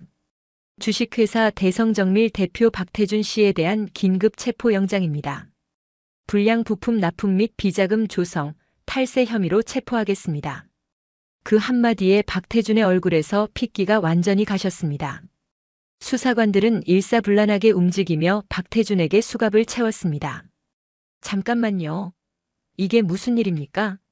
영장이 어떻게 이렇게 빨리? 조용히 하십시오. 증거가 충분합니다. 저항하시면 공무집행방해로 추가 입건됩니다. 박태준은 그 자리에 주저앉으려 했지만 수사관들이 그를 부축해 끌고 나갔습니다. 은희는 믿을 수 없다는 듯 비명을 질렀습니다. 같은 시각 저는 며느리와 함께 거실에 앉아 저녁 드라마를 보고 있었습니다. 며느리는 드라마 주인공의 기구한 운명에 안타까워하며 연신 혀를 찼습니다. 어머니, 저 여자 주인공 너무 불쌍하지 않아요? 세상에 저렇게 나쁜 사람들이 어디 있어요? 드라마보다 더한 게 사람 사는 세상이란다, 지연아. 저는 며느리의 어깨를 토닥여주며 조용히 채널을 돌렸습니다. 9시 정각을 알리는 시그널과 함께 익숙한 앵커의 얼굴이 화면에 나타났습니다. 안녕하십니까? 9시 뉴스입니다. 오늘 첫 소식입니다. 중견 방산업체인 대성정밀의 박태준 대표가 수백억 원대의 불량 부품을 군에 납품하고 비자금을 조성한 혐의로 검찰에 긴급 체포되었습니다. 취재 기자 연결합니다. 화면이 바뀌고 박태준의 회사 앞에서 마이크를 든 기자가 나타났습니다. 그 뒤로는 수사관들에게 팔을 붙들려 끌려 나오는 박태준의 모습이 보였습니다. 초점 없는 눈, 흐트러진 머리, 절망으로 일그러진 얼굴. 며칠 전까지만 해도 세상을 다 가진 듯 거만했던 남자의 초라한 마지막 모습이었습니다. 며느리는 화면 속 남자를 보고 눈을 동그랗게 떴습니다. 어머니, 저 사람 은희 남편인데요. 저는 아무 말 없이 며느리의 손을 잡아주었습니다. 뉴스는 계속되었습니다. 검찰 조사 결과 박태준 씨는 지난 5년간 군에 납품한 헬기 부품과 장갑차, 부품 등에서 불량품을 정상품으로 둔갑시켜 납품한 혐의를 받고 있습니다. 만약 이 부품들이 실전에서 사용되었다면 우리 장병들의 생명이 위태로울 수 있었던 것으로 드러났습니다. 기자의 목소리는 단호했습니다. 또한 박태준 씨는 페이퍼 컴퍼니를 통해 수백억 원대의 비자금을 조성하고 해외로 빼돌린 혐의도 받고 있습니다. 검찰은 추가 공범 여부와 자금 흐름에 대해 수사를 확대할 방침입니다. 뉴스는 박태준의 범죄 혐의뿐만 아니라 아내 강은희의 호화스러운 사치 생활과 갑질 행각까지 낱낱이 보도하고 있었습니다. 박태준 씨의 아내 강은희 씨는 남편이 불법으로 번 돈으로 명품 쇼핑과 호화 생활을 일삼아온 것으로 알려졌습니다. 특히 백화점 직원을 무릎 꿇려 사과시킨 사건 등 각종 갑질 행각이 알려지며 누리꾼들의 공분을 사고 있습니다. 마침 그때 강은희는 한 카페에서 변호사를 만나고 있었습니다. 주변 사람들이 모두 자신들을 쳐다보며 수군거리는 것을 느끼고 불쾌하던 찰나 그녀는 카페 대형 화면에 나오는 뉴스를 보고 말았습니다. 자신의 얼굴과 함께 명품 중독 백화점 갑질이라는 자막이 흘러나왔습니다. 며칠 전 동창회에서 자신이 했던 말들까지 지인의 증언이라는 이름으로 까발려지고 있었습니다. 세상에. 은희는 자신도 모르게 탄식을 내뱉었습니다. 주변의 모든 사람들이 휴대폰으로 뉴스를 보며 그녀를 향해 손가락질했습니다. 경멸과 조롱이 담긴 시선들. 며칠 전 자신이 며느리에게 던졌던 바로 그 시선들이었습니다. 그녀는 얼굴을 감싸쥐고 그 자리에서 뛰쳐나갔습니다. 모든 뉴스가 끝나고 저는 조용히 텔레비전을 껐습니다. 며느리는 충격에 빠진 듯 한동안 아무 말도 하지 못했습니다. 어머니, 저 사람들 어떻게 된 거예요? 인과응보라는 게 있는 법이란다, 지연아. 나쁜 짓을 하고 살면 언젠가는 그 대가를 치르게 되어 있어. 저는 조용히 며느리를 안아주었습니다. 며느리는 아무것도 모르는 채 제 품에 안겨 숨을 고르고 있었습니다. 저는 잠든 아이를 방에 눕히고 다시 한번 창가에 섰습니다. 세상에 알려지는 것, 이것이야말로 오만한 자들에게 내릴 수 있는 가장 큰 형벌입니다. 돈을 잃는 것보다 자유를 잃는 것보다 더 두려운 것은 자신이 쌓아올린 허울. 좋은 명성이 한순간에 무너져 내리고 만인의 조롱거리로 전락하는 것이니까요. 강은희, 박태준. 이제부터는 너희가 서로를 물어뜯으며 함께 가라앉는 모습을 내가 아주 천천히 즐겁게 구경해 줄 차례다. 이제 막이 올랐을 뿐이니. 그날 밤 세상은 시끄러웠지만 박태준과 강은희의 세상은 죽은 듯이 고요했습니다. 한때는 성공의 상징이었던 그들의 호화로운 저택은 이제 거대한 감옥이나 다름없었습니다. 현관문 밖에는 굶주린 하이에나처럼 기자들이 진을 치고 있었고 커튼을 조금이라도 열면 수십 개의 카메라 플래시가 번개불처럼 터져 들어왔습니다. 전화기는 쉴 새 없이 울려댔지만 그 전화의 대부분은 위로가 아닌 돈을 갚으라는 독촉이거나 혹은 인연을 끊겠다는 통보였습니다. 강은희는 며칠째 씻지도 않은 부스스한 몰골로 거실 소파에 멍하니 앉아 있었습니다. 값비싼 실크 잠옷은 구겨져 있었고 테이블 위에는 마시다 만 와인병과 약 봉지들이 뒹굴고 있었습니다. 남편 박태준은 구치소에 수감되었고 그녀는 출국 금지 조치를 당해 도망칠 곳도 없는 쥐 신세였습니다. 모든 것이 한순간에 무너져 내렸습니다. 하지만 그녀의 머릿속을 떠나지 않는 것은 절망이 아닌 섬뜩한 의문이었습니다. 이상해. 너무 이상해. 이것은 단순한 몰락이 아니었습니다. 너무나 완벽하고 너무나 체계적이었습니다. 마치 잘 짜인 각본처럼 군납계약, 은행, 거래처, 검찰, 언론까지 모든 것이 한꺼번에 약속이나 한 듯 움직였습니다. 이것은 우연이 아니었습니다. 명백한 설계였습니다. 누구야? 대체 누구야? 은희는 머리를 쥐어뜯으며 소리쳤습니다. 남편의 사업상 원수들을 떠올려 보았지만 이 정도로 거대한 판을 짤 수 있는 인물은 없었습니다. 그때 그녀의 뇌리를 스치는 한 장면이 있었습니다. 동창회 날 자신의 발치에서 울고 있던 한지연의 얼굴. 그리고 그 아이의 머리 위로 쏟아부었던 샴페인. 설마 아니야. 말도 안 돼. 그 거지 같은 년이 무슨 힘이 있다고. 은희는 고개를 저으며 애써 그 생각을 지우려 했습니다. 하지만 불길한 예감은 꼬리에 꼬리를 물고 이어졌습니다. 그날 이후로 정확히 그날 이후로 모든 것이 시작되었습니다. 너무나 절묘한 타이밍이었습니다. 저는 그날 밤 창가에 서서 먼 하늘의 별을 바라보았습니다. 707 특임대 여단장으로서의 마지막 작전이 거의 끝나가고 있었습니다. 이제 남은 것은 단 하나 진실과의 대면이었습니다. 그날 밤 강은희는 집으로 돌아가지 못했습니다. 아니, 돌아갈 수가 없었습니다. 한때는 세상에서 가장 안전하고 화려한 요새였던 그 집이 이제는 자신을 삼켜버릴 거대한 괴물의 아가리처럼 느껴졌기 때문입니다. 그녀는 밤새 정처 없이 거리를 헤맸습니다. 화려한 네온 사인이 번쩍이는 용산의 밤거리. 불과 며칠 전까지만 해도 그 불빛의 주인공은 자신이라고 믿었습니다. 하지만 이제 그 모든 불빛은 자신을 비웃는 조롱의 눈빛처럼 느껴졌습니다. 새벽녘이 되어서야 그녀는 탈진한 몸을 이끌고 겨우 집으로 돌아왔습니다. 하지만 그녀를 맞이한 것은 싸늘한 정적과 현관문에 붙어있는 낯선 종이 한 장이었습니다. 법원 공시 최고. 무슨 의미인지 정확히 알 수는 없었지만 그 붉은 글씨가 뿜어내는 불길한 기운에 은희는 온몸의 피가 차갑게 식는 것을 느꼈습니다. 떨리는 손으로 문을 열고 안으로 들어서는 순간 은희는 그 자리에 얼어붙고 말았습니다. 집안의 모든 것이 변해 있었습니다. 그녀가 애지중지하던 고가의 가구들, 벽에 걸린 그림, 장식장 안의 도자기까지 집안의 모든 물건에 마치 주홍글씨처럼 선명한 빨간 딱지가 붙어 있었습니다. 법원의 압류 집행이 끝난 뒤였습니다. 아, 안 돼. 은희는 비명을 지르며 압류 딱지를 미친 듯이 뜯어내기 시작했습니다. 하지만 한 번 붙은 딱지는 좀처럼 떨어지지 않았습니다. 그녀의 손톱이 부러지고 피가 배어나왔지만 그 붉은 표식은 마치 그녀의 살갗에 새겨진 문신처럼 요지부동이었습니다. 그녀가 평생을 바쳐 모으고 자신의 분신처럼 여겼던 모든 것들이 이제는 더 이상 그녀의 것이 아니라는 낙인이었습니다. 절망에 빠져 거실 바닥에 주저앉아 있을 때 우편함에 꽂혀 있던 편지 한 통이 눈에 들어왔습니다.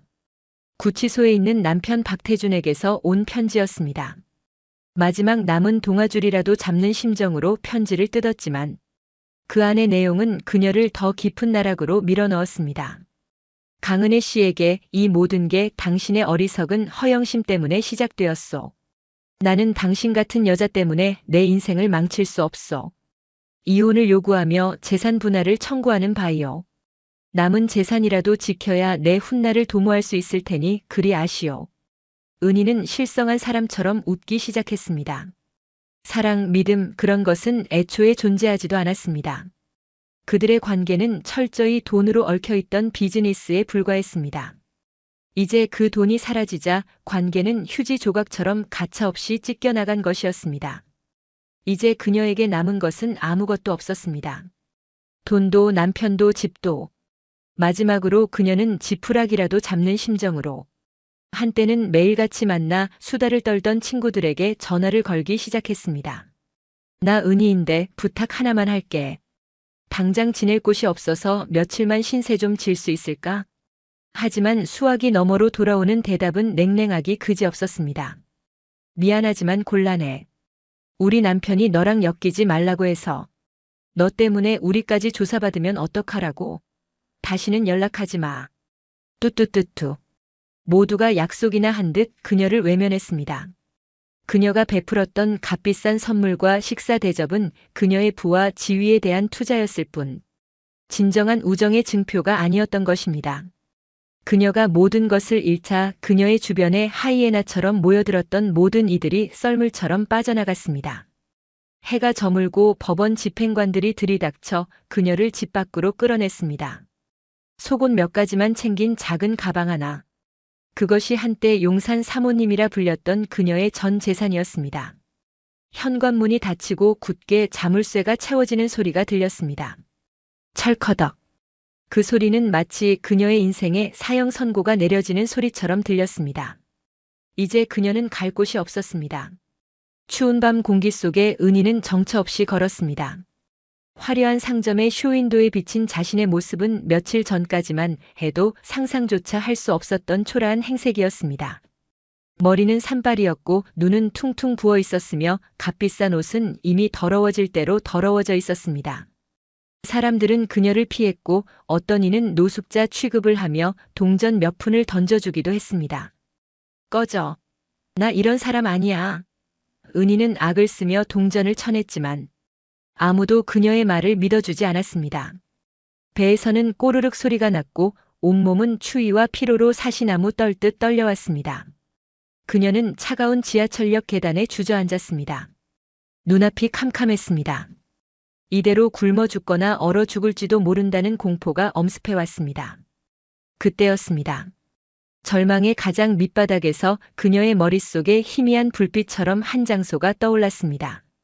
어둡고 낡았지만 저녁 시간이 되면 구수한 된장찌개 냄새가 흘러나오던 곳. 한지연의 그 낡은 빌라. 그래, 그곳으로 가자. 그 착해 빠진 년이라면 분명 나를 내치지는 못할 것이다. 그 앞에 가서 무릎이라도 꿇고 빌면 최소한 하룻밤은 재워주고 따뜻한 밥이라도 한 끼 주겠지. 그녀의 머릿속에는 오직 살아야겠다는 본능적인 생각만이 남아 있었습니다. 그것이 자신을 기다리고 있는 진짜 지옥의 입구라는 사실은 꿈에도 모른 채 은희는 마지막 남은 힘을 쥐어짜 자리에서 일어났습니다. 그리고 한지연이 사는 동네를 향해 비틀거리며 걷기 시작했습니다. 그 걸음은 용서를 구하러 가는 참회의 걸음이 아니었습니다. 그저 마지막으로 기생할 곳을 찾아가는 비참한 생존 본능일 뿐이었습니다. 밤은 깊었고 강은희는 유령처럼 낯선 동네를 헤맸습니다. 한때는 지도에서도 찾아본 적 없는 그녀의 세상과는 완전히 동떨어진 곳. 가파른 언덕길을 오를 때마다 숨이 턱까지 차올랐고 다리는 천근만근 무거웠습니다. 마침내 저 멀리 희미한 불빛이 새어나오는 낡은 빌라 한 채가 눈에 들어왔습니다. 한지연의 집이었습니다. 은희는 빌라 앞에 우두커니 서서 불 켜진 창문을 멍하니 올려다보았습니다. 창문 너머로 그림자 두 개가 보였습니다. 도란도란 이야기를 나누는 듯한 모습. 아마도 한지연과 그 시어머니일 것입니다. 저 안은 따뜻하겠지. 저 안에서는 구수한 밤 냄새가 나겠지. 한때는 자신이 경멸하고 비웃었던 그 평범한 일상이 지금은 손에 닿을 수 없는 천국처럼 느껴졌습니다. 무릎을 꿇어야 하나? 아니면 소리라도 질러야 하나? 머릿속이 뒤죽박죽 엉망이었습니다. 그녀가 차가운 담벼락에 기대어 주저앉으려던 바로 그 순간 철컥하는 소리와 함께 빌라 현관문이 열렸습니다. 음식물 쓰레기 봉투를 들고 나오는 한지연과 눈이 정면으로 마주쳤습니다. 지연은 그 자리에 얼어붙었습니다. 그녀의 눈이 믿을 수 없다는 듯 동그래졌습니다. 며칠 전까지만 해도 화려한 공작새 같았던 친구의 모습은 온데간데 없고 더럽고 냄새나는 행색의 웬 거지가 서 있었기 때문입니다. 하지만 그 초점 없는 눈동자와 절망으로 일그러진 얼굴은 분명 강은희가 맞았습니다. 은희야? 너 맞니? 지연의 목소리에 은희는 와르르 무너져 내렸습니다. 그녀는 지연의 발치에 엎드리듯 다가가 바지 가랑이를 붙잡고 통곡하기 시작했습니다. 지난 며칠간 겪었던 모든 서러움과 공포, 비참함이 한꺼번에 터져나온 것이었습니다. 지연아, 내가 잘못했어. 제발 용서해줘. 내가 정말 죽을 죄를 지었어. 은희는 땅바닥에 이마를 짚어가며 빌고 또 빌었습니다. 지연은 너무나 놀라 어찌할 바를 몰랐습니다. 눈앞의 상황이 도저히 현실로 믿기지 않았습니다. 은희야, 일단 일어나. 왜 이래? 무슨 일이야? 대체. 지연은 차가운 바닥에 엎드려 있는 은희를 일으켜 세우려 했습니다. 바로 며칠 전 자신의 머리에 샴페인을 들이부었던 원수 같은 친구였지만 차마 이 비참한 모습을 외면할 수는 없었습니다.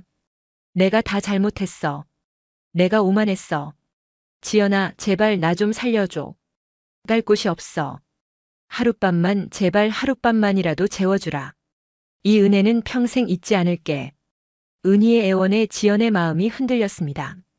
아무리 미워도 학창시절을 함께 보낸 친구였습니다. 이 추운 밤에 이런 몰골을 한 사람을 어찌 길바닥으로 다시 내몰 수 있을까?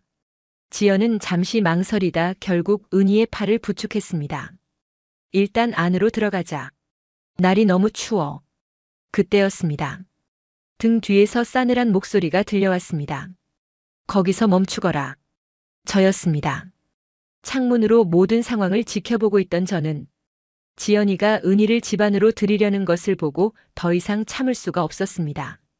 저는 천천히 계단을 내려와 두 사람 앞에 섰습니다. 제 등장에 은희는 짐승 같은 비명을 지르며 뒷걸음질 쳤습니다. 마치 저승사자라도 본 사람처럼 그 얼굴은 공포로 하얗게 질려 있었습니다. 어머니. 지연은 어리둥절한 표정으로 저와 은희를 번갈아 쳐다보았습니다. 지연아, 저 더러운 것을 집에 들릴 생각은 마라. 저것은 내 용서를 받을 자격이 없는 짐승이다. 하지만 어머니, 그래도 너무 추운데요. 제 며느리는 역시나 너무 착하고 물렀습니다. 저는 그런 며느리의 어깨를 감싸며 바닥에 주저앉아 부들부들 떨고 있는 은희를 차갑게 내려다보았습니다. 강은희, 내가 어찌 감히 이곳을 찾아왔느냐? 내 발로 지옥에 걸어 들어온 것을 아느냐? 제 목소리에 은희는 발작적으로 고개를 저으며 외쳤습니다. 잘못했어요. 제가 정말 잘못했어요. 여단장님, 제발 목숨만은 살려주세요. 여단장님이라는 호칭에 지연의 눈이 더욱 커졌습니다. 은희와 우리 어머니가 아는 사이였단 말인가? 지연아, 똑똑히 보거라. 저것이 바로 오만 방자한 자의 최후다. 내 선량한 마음에 대못을 박은 자가 어떤 대가를 치르게 되는지 내 눈으로 똑똑히 확인하거라. 제 말에 은희는 거의 정신이 나간 사람처럼 소리치기 시작했습니다. 그녀의 손가락이 공포에 떨며 저를 가리켰습니다. 한지연, 너는 아무것도 모르지. 내가 믿는 저 시어머니가 바로 악마야. 내 남편 인생을 송두리째 망가뜨린 게 바로 저 여자라고. 뭐? 지연은 은희의 말을 이해할 수 없다는 듯 되물었습니다. 은희는 거의 울부짖으며 모든 것을 털어놓았습니다. 군납 계약이 막히고 거래처가 끊기고 검찰이 들이닥치고 언론에 모든 게 까발려지고 이 모든 게 다 저 여자가 꾸민 짓이야. 저 여자는 그냥 평범한 노인네가 아니야. 수십 년 전에 707 특임대를 이끌던 사람 망하게 하는 건 일도 아닌 무서운 여단장이었다고. 전설 속의 강명숙, 그게 바로 내 시어머니의 정체란 말이다. 지연은 그 자리에 못 박힌 듯 굳어버렸습니다. 핏기가 싼 얼굴, 파르르 떨리는 동공. 그녀의 시선이 천천히, 아주 천천히 제게로 향했습니다. 그 눈빛 속에는 수만 가지 감정이 소용돌이치고 있었습니다. 충격, 불신, 공포, 그리고 혼란. 저는 아무 말도 하지 않았습니다. 그저 내 며느리의 흔들리는 눈동자를 가만히 마주 볼 뿐이었습니다. 제 침묵은 그 어떤 대답보다도 더 확실한 긍정이었습니다. 어머니, 이 모든 일을 저 때문에? 지연의 목소리가 위태롭게 떨려왔습니다. 세상에서 가장 믿고 의지했던 친어머니 이상으로 따랐던 시어머니. 그 온화한 얼굴 뒤에 숨겨져 있던 무서운 진실. 며느리는 자신을 덮쳐오는 거대한 충격과 혼란 속에서 금방이라도 쓰러질 것처럼 위태롭게 흔들리고 있었습니다. 차가운 밤 공기 속에 시간은 얼어붙은 듯 멈춰섰습니다. 제 며느리 한지연은 세상이 무너진 듯한 얼굴로 저를 바라보고 있었습니다. 그 크고 선한 눈동자 안에서 충격과 불신, 그리고 아주 작은 공포가 파도처럼 일렁이는 것이 보였습니다. 제 심장이 순간 쿵 하고 내려앉았지만 저는 시선을 피하지 않았습니다. 바닥에 엎드려 짐승처럼 헐떡이는 강은희와 그런 그녀를 공포에 질려 바라보는 제 착한 며느리. 이 지독한 연극의 마지막 막을 내릴 때가 온 것이었습니다. 어머니, 지금 은희가 하는 말이 사실이에요? 떨리는 목소리로 묻는 며느리를 향해 저는 천천히 고개를 끄덕였습니다. 제 짧은 긍정에 지연의 얼굴이 하얗게 질려갔습니다. 그 순간 바닥에 엎드려 있던 강은희가 마지막 발악처럼 희망의 빛이라도 본 듯 외쳤습니다. 맞지, 한지연? 똑똑히 봤지? 내 시어머니가 인정했어. 저 여자는 괴물이야. 그러니 어서 경찰에 신고해. 나를 좀 살려달란 말이야. 은희는 지연의 다리를 붙잡고 애원했지만 저는 차갑게 그녀를 내려다보며 한 걸음 다가섰습니다. 제 그림자가 은희의 머리 위를 덮자 그녀는 비명을 지르며 뒷걸음질 쳤습니다. 오지 마. 저리 가. 이 악마 같은. 저는 그 추악한 얼굴. 바로 앞에 쪼그리고 앉아 눈을 똑바로 마주쳤습니다. 그리고 낮지만 이하지만 뼛속까지 얼어붙을 만큼 차가운 목소리로 말했습니다. 강은희, 너는 아직도 내가 뭘 잘못했는지 모르는구나. 내가 뭘 그렇게 잘못했는데? 그래, 동창회에서 내가 좀 심했어. 하지만 그렇다고 사람 인생을 이렇게까지 망가뜨려? 이게 사람이 할 짓이야? 사람? 너는 사람이 아니지. 너는 사람의 탈을 쓴 악귀다. 저는 자리에서 일어나 충격에 빠진 며느리의 어깨를 부드럽게 감싸았습니다. 그리고 은희를 향해 이긴 복수국의 마침표를 찍는 마지막 심판의 말을 내뱉었습니다. 똑똑히 들어라, 강은희. 내가 이 모든 일을 벌인 것은 단지 내 며느리를 건드렸기 때문이 아니다. 제 말에 은희와 지연의 눈이 동시에 커졌습니다. 내가 저지른 가장 큰 죄는 내 며느리를 모욕한 것이 아니라 아무런 죄도 없이 그저 성실하게 살아가는 한 선량한 인생을 벌레 보듯 짓밟고 그 마음에 지워지지 않을 상처를 새기려 했다는 것이다. 너는 내가 가진 돈과 명품으로 사람의 가치를 재단했고 너보다 약하다고 생각하는 사람을 괴롭히는 것에서 너의 가짜 우월감을 확인했지. 그것이 바로 내가 용서받을 수 없는 이유다. 내가 내 며느리의 머리 위에 쏟아부은 것은 단순히 값싼 샴페인이 아니었다. 그것은 한 사람이 자신의 삶을 지키기 위해 버텨온 수십 년의 세월과 가난 속에서도 잃지 않으려 했던 최소한의 자존심이었다. 너는 그것을 단돈 몇 푼의 오락거리로 삼아 짓밟았다. 나는 바로 그 오만함을 심판한 것이다. 주변의 웅성거림에 이웃들이 하나 둘씩 문을 열고 나왔습니다. 소란을 듣고 누군가 신고했는지 저 멀리서 경찰차의 사이렌 소리가 희미하게 들려오기 시작했습니다. 은희는 이제 모든 것이 끝났다는 것을 직감하고 넋나간 사람처럼 허망하게 웃었습니다. 저는 더 이상 그녀를 쳐다보지도 않고 며느리를 부축해 집으로 향했습니다. 제 등 뒤로 경찰들에게 연행되어 끌려가는 은희의 절규가 들려왔지만 저는 단 한 번도 뒤돌아보지 않았습니다. 집 안으로 들어와 현관문을 닫자 바깥 세상의 모든 소음이 차단되었습니다.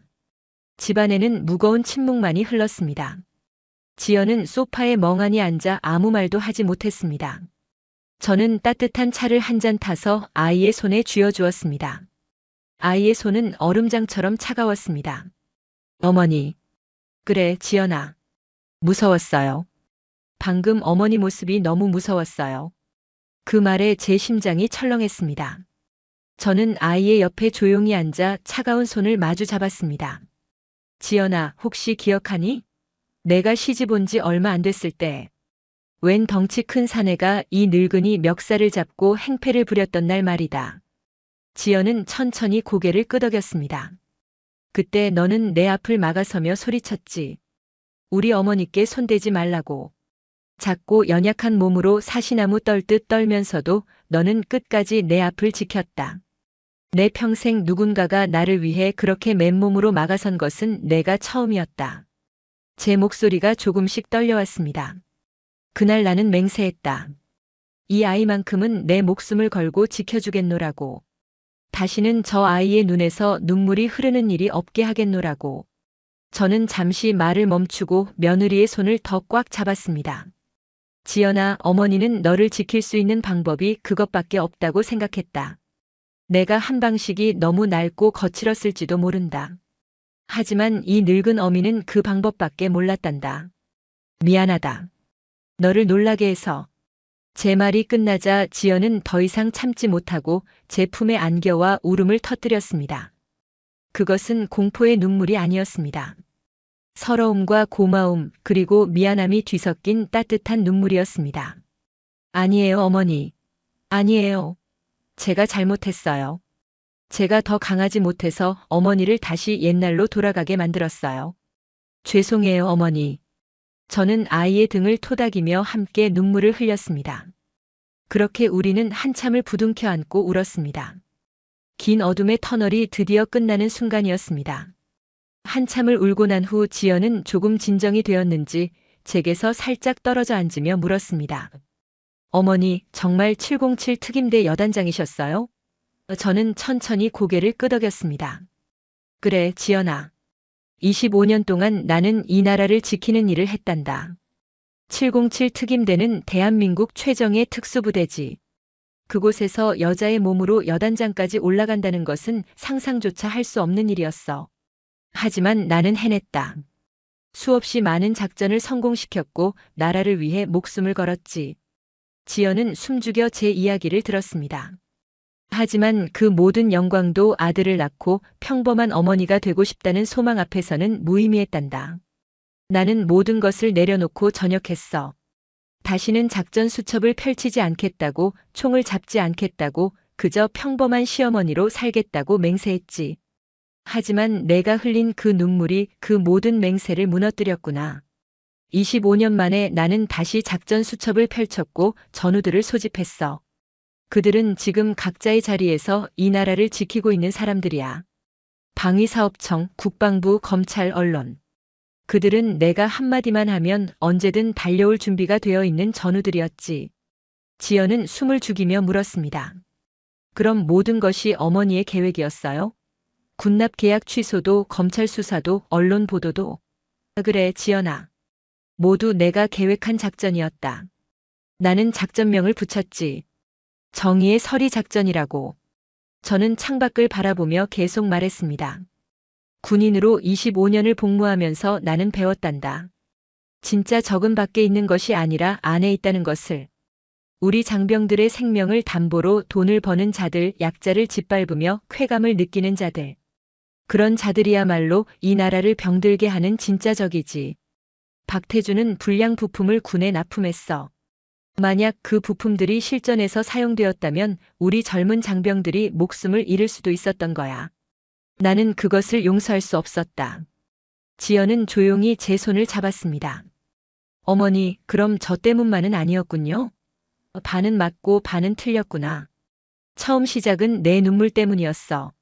하지만 조사를 하면 할수록 박태준이라는 자가 얼마나 썩은 인간인지 알게 되었지. 그 순간 나는 깨달았어. 이것은 단순한 개인적인 복수가 아니라 정의를 바로 세우는 일이라는 것을. 707의 정신은 정의야. 우리는 약자를 지키고 악을 응징하는 것을 사명으로 삼았지. 그래서 나는 주저하지 않았어. 박태준과 강은희 같은 자들은 반드시 대가를 치러야 한다고 생각했거든. 하지만 지연아, 내가 가장 두려웠던 것은 내가 날 보는 눈빛이 변할까봐였어. 내가 날 괴물처럼 볼까봐 무서웠단다. 지연은 제 손을 더 꽉 잡으며 고개를 저었습니다. 아니에요, 어머니.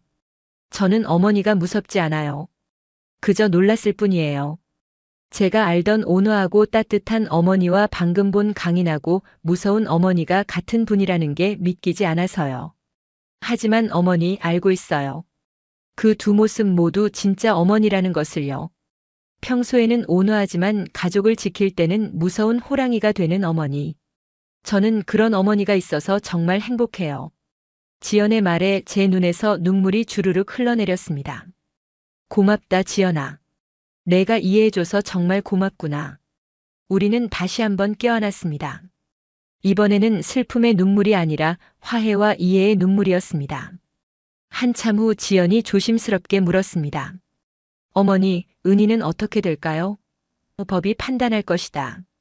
하지만 그 아이에게 진짜 벌은 이미 시작되었어.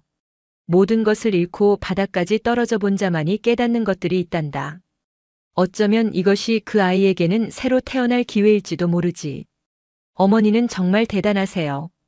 복수를 하면서도 교훈을 생각하시다니.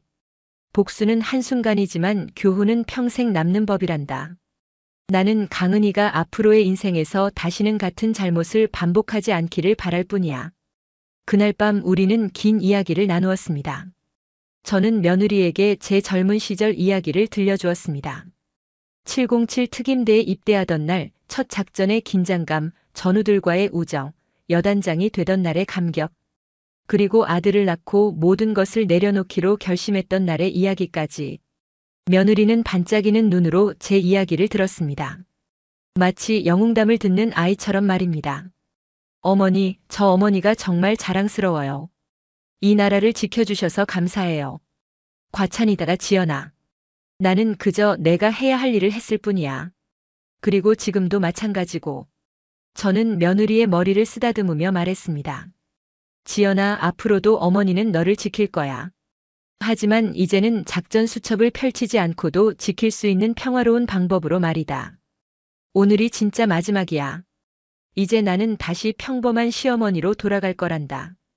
어머니, 평범한 시어머니라도 특수부대 출신 시어머니라도 저는 어머니가 좋아요. 어머니는 제게 세상에서 가장 소중한 분이에요. 지연의 말에 저는 더 이상 눈물을 참을 수 없었습니다. 우리는 또 한 번 껴안고 울었습니다. 하지만 이번 눈물은 행복의 눈물이었습니다. 서로를 이해하고 더 깊이 사랑하게 된 두 여자의 행복한 눈물이었습니다. 그날 밤 우리는 새벽까지 이야기를 나누었고 서로에 대해 더 많이 알게 되었습니다. 그리고 저는 확신했습니다. 제 선택이 옳았다는 것을. 그 후 우리의 삶에는 다시 평화가 찾아왔습니다. 박태준의 재판과 강은희의 소식은 더 이상 찾아보지 않았습니다. 그들이 어떤 벌을 받든 그것은 이제 우리와 상관없는 일이었습니다. 중요한 것은 우리 앞에 펼쳐진 오늘을 살아가는 것이었습니다. 며느리는 처음 며칠간은 제 눈치를 살피는 듯 했지만 시간이 지나면서 다시 예전의 밝은 모습으로 돌아왔습니다. 아니, 어쩌면 예전보다 더 환하게 웃는 것 같았습니다. 일주일쯤 지난 어느 맑은 토요일 아침이었습니다. 저는 며느리의 손을 잡고 백화점에 갔습니다. 어머니, 우리 어디 가요? 그냥 따라오기만 해. 어머니가 선물 하나 줄 게 있어. 저는 며느리를 이끌고 백화점 구두 매장으로 향했습니다. 화려한 조명 아래 진열된 구두들이 반짝이고 있었습니다. 지연아, 하나 골라보거라. 내 마음에 쏙 드는 걸로. 어머니, 괜찮아요. 제 구두 아직 신을 만해요. 지연은 손사래를 치며 사양했지만 저는 단호하게 고개를 저었습니다. 아니다. 낡은 구두는 이제 버릴 때가 되었어. 좋은 구두를 신어야 좋은 길만 걷는 법이란다. 이건 어머니 마음이니까 거절하지 마. 저는 며느리를 구두 진열대 앞에 세웠습니다. 지연은 망설이다가 조심스럽게 한 켤레를 집어들었습니다. 검은색 가죽 구두였는데 단순하면서도 고급스러워 보였습니다. 이거 예쁘네요, 어머니. 한번 신어봐. 직원이 가져온 구두를 신은 며느리의 얼굴에 화사한 미소가 피어났습니다. 어머니, 정말 편해요. 그런데 가격은 신경 쓰지 마. 오늘은 어머니가 쏘는 날이야. 저는 직원에게 그 구두로 포장해달라고 했습니다. 그리고 며느리가 신고 온 낡은 구두는 그 자리에서 버리기로 했습니다. 어머니, 그래도 이 구두는 7년이나 신었는데요. 그래서 이제 보내줘야지. 수고했다고 인사하고 보내는 거야. 저는 며느리와 함께 그 낡은 구두를 쓰레기통에 넣었습니다. 그것은 지난날의 아픈 기억과 작별하는 우리만의 의식이었습니다. 새 구두를 신고 나온 며느리의 걸음걸이가 한결 가벼워 보였습니다. 어머니, 감사해요. 이 구두 정말 편해요. 그래, 우리 지연이. 이제부터는 좋은 길만 걸어야 한다. 우리는 손을 잡고 백화점을 나왔습니다. 봄 햇살이 따스하게 내리쬐고 있었습니다. 집으로 돌아오는 길, 우리는 시장에 들러 장을 보았습니다. 며느리는 여느 때처럼 이것저것 살펴보며 장바구니를 채웠습니다. 어머니, 오늘은 제가 어머니가 좋아하시는 갈치조림 해드릴게요. 그래, 우리 지연이가 해주는 음식이 세상에서 제일 맛있지. 그날 저녁 식탁에는 구수한 갈치조림과 따끈한 된장찌개가 올라왔습니다. 우리는 마주 앉아 밥을 먹으며 소소한 이야기를 나누었습니다. 어머니, 오늘 시장에서 김씨 할머니 만났는데요. 어머니 안부 물으시더라고요. 그래. 다음에 뵙거든 안부 전해드려라. 네, 어머니. 이런 평범한 대화가 얼마나 소중한 것인지 저는 새삼 깨달았습니다. 화려하지 않아도 특별하지 않아도 사랑하는 사람과 함께하는 일상이 가장 큰 행복이라는 것을. 저녁을 먹고 설거지를 마친 후 저는 혼자 안방으로 들어갔습니다. 벽장 깊숙이 다시 넣어둔 철제 상자를 꺼냈습니다. 자물쇠를 열고 안에 든 작전 수첩을 꺼내 들었습니다. 초록색 천으로 감싼 그 수첩을 마지막으로 한번 펼쳤습니다. 빽빽하게 적힌 전우들의 이름과 번호. 이번 작전으로 저는 25년 만에 그들과 다시 연결되었습니다. 하지만 이것으로 정말 끝이었습니다. 저는 수첩의 마지막 페이지에 펜을 들고 적었습니다. 작전명 정의의 서리 완료. 2025년 11월. 이것으로 707 특임대 강명숙의 마지막 작전을 종료한다. 다시는 이 수첩을 펼치지 않을 것을 맹세한다. 저는 수첩을 다시 천으로 감싸 상자 안에 넣었습니다. 그리고 자물쇠를 잠갔습니다. 이번에는 정말로 영원히 열지 않을 것입니다. 저는 이제 707 특임대 여단장 강명숙이 아니라 며느리 한지연의 시어머니일 뿐이니까요. 상자를 다시 벽장 깊숙이 넣고 나오는데 거실에서 며느리의 웃음소리가 들려왔습니다. 텔레비전을 보며 깔깔거리는 소리였습니다. 저는 거실로 나가 며느리 옆에 앉았습니다. 뭐가 그렇게 재미있니? 어머니, 이 개그 프로그램 정말 웃겨요. 같이 보세요. 우리는 나란히 앉아 텔레비전을 보며 웃었습니다. 이런 평범한 순간이 얼마나 값진 것인지 저는 알고 있었습니다. 며칠 후 저는 며느리와 함께 경로당에 나갔습니다. 오랜만에 가는 길이었습니다. 강 여사, 요즘 어디 아팠어?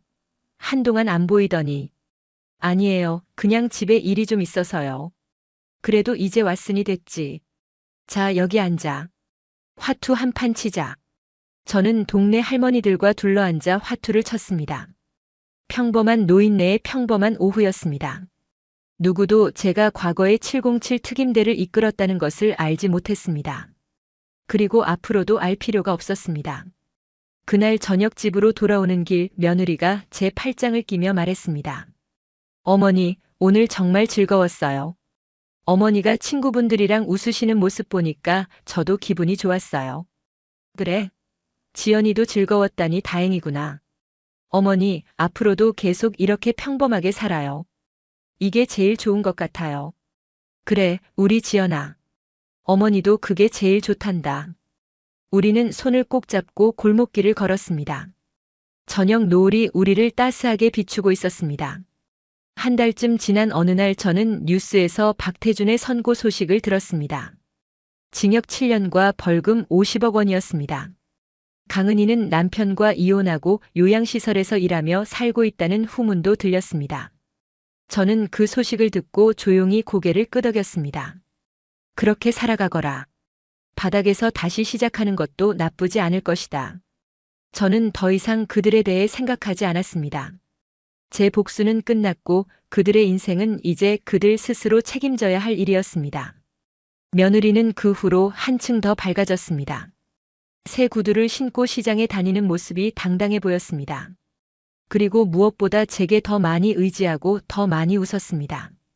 어머니, 제가 어머니의 과거를 알게 돼서 오히려 더 좋은 것 같아요. 왜 그렇게 생각하니? 이제는 어머니가 얼마나 강한 분인지 알게 됐거든요. 그래서 더 믿음이 가요. 어머니가 계시면 무슨 일이 있어도 괜찮을 것 같아요. 하지만 지연아, 어머니는 이제 늙었단다. 너를 지킬 힘도 예전만 못하고. 아니에요, 어머니. 어머니는 여전히 강하세요. 그리고 이제는 제가 어머니를 지킬 거예요. 우리 서로 지키면서 사는 거예요. 며느리의 말에 제 눈가가 뜨거워졌습니다. 고맙다, 지연아. 내가 있어서 어머니는 정말 행복하단다. 우리는 다시 한번 껴안았습니다. 이제는 눈물 없이 그저 따뜻한 포옹이었습니다. 어느 일요일 오후였습니다. 저는 베란다에서 난초에 물을 주고 있었습니다. 시들었던 꽃대 옆에서 새로운 꽃망울이 고개를 내밀고 있었습니다. 정성을 쏟으면 이렇듯 새 생명이 돋아나는 법입니다. 저는 그 꽃망울을 보며 생각했습니다. 우리의 삶도 이와 같구나. 힘든 시간을 지나고 나면 다시 아름다운 꽃이 피는 법이지. 거실에서 며느리가 부르는 소리가 들렸습니다. 어머니, 차 드릴게요. 나오세요. 저는 베란다 문을 닫고 거실로 나갔습니다. 며느리가 따뜻한 녹차를 준비해 놓고 있었습니다. 어머니, 여기 앉으세요. 우리는 마주 앉아 차를 마셨습니다. 창밖으로 따스한 봄 햇살이 비쳐 들어왔습니다. 어머니, 저 생각해 봤는데요. 뭘 생각했니? 우리 집에 화분 몇 개 더 드리면 어떨까 싶어요. 어머니가 난초 키우시는 거 보니까 너무 예쁘더라고요. 좋은 생각이구나. 그럼 다음 주에 꽃집에 가서 같이 골라보자. 네, 어머니. 그리고요, 제가 요즘 생각하는 게 있는데요. 뭔데? 동네 경로당에서 급식 봉사 같은 거 하고 싶어요. 어머니가 가끔 가시잖아요. 저도 어르신들 돕는 일 하고 싶어요. 며느리의 말에 제 마음이 따뜻해졌습니다. 역시 우리 며느리는 착한 아이였습니다. 그래, 좋은 생각이다. 어머니랑 같이 가자. 어르신들이 우리 지연이 보면 좋아하실 거야. 네, 어머니. 감사해요. 그날 밤 저는 일기를 썼습니다. 오랜만에 펜을 들고 하루를 정리하는 시간이었습니다. 오늘은 며느리와 꽃 이야기를 나누었다. 봉사활동도 같이 하기로 했다. 이런 평범한 일상이 얼마나 소중한지 새삼 깨닫는다.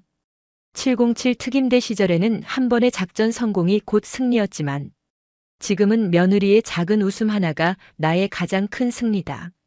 나는 이제 총을 들지 않는다. 대신 화분에 물을 주고 며느리와 차를 마신다. 이것이 진짜 평화구나. 일기를 마치고 저는 창밖을 바라보았습니다. 달빛이 고요하게 빌라 단지를 비추고 있었습니다. 어디선가 고양이 울음소리가 들렸고 멀리서 차 소리가 희미하게 들려왔습니다.